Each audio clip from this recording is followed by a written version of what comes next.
Breaking news, বাড়ি ভাড়া ৬৫% ও যাতায়াত ভাড়া ২,০০০ টাকা পাস হলো নবম পে স্কেল।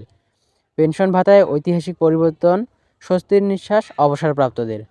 দীর্ঘদিন ধরে পে স্কেল নিয়ে নানা আলোচনা চলেছে। তবে সম্প্রতি জানা যায়, পে স্কেল ঘোষণার সিদ্ধান্ত থেকে সরে এসেছে অন্তর্বর্তীকালীন সরকার।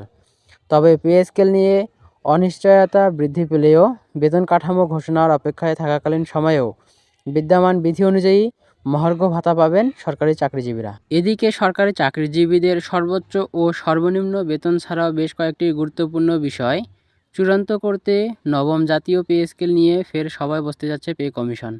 আজ শুক্রবার ১৬ জানুয়ারি দুপুর ১২টায় সচিবালয়ে মন্ত্রিপরিষদ বিভাগের পুরাতন ভবনে সভাকক্ষে পে স্কেল নিয়ে পূর্ণ কমিশন সভা শুরু হবে। এই সভাতেই বেতন কাঠামো মূল রূপরেখা চূড়ান্ত হতে পারে বলে ধারণা করা হচ্ছে।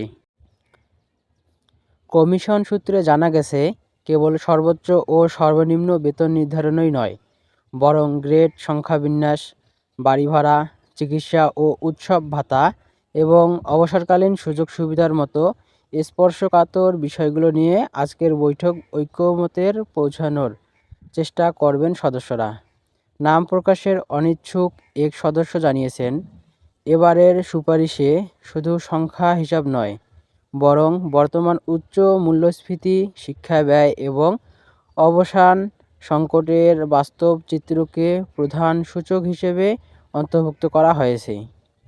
নির্ভরযোগ্য সূত্রে জানা গেছে, গত ৮ জানুয়ারি সভায় বেতনের অনুপাত ১:৮ চূড়ান্ত করা হয়েছে।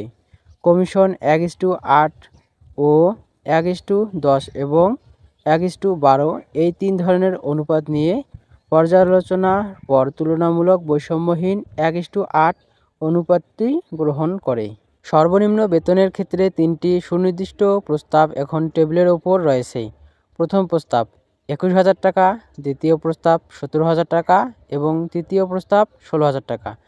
দর্শক, যদি আমাদের এই ভিডিওটি ভালো লাগে থাকে তাহলে সাবস্ক্রাইব করে বেল আইকন অন করে রাখুন, যাতে নতুন নতুন আপডেট জানতে পারেন।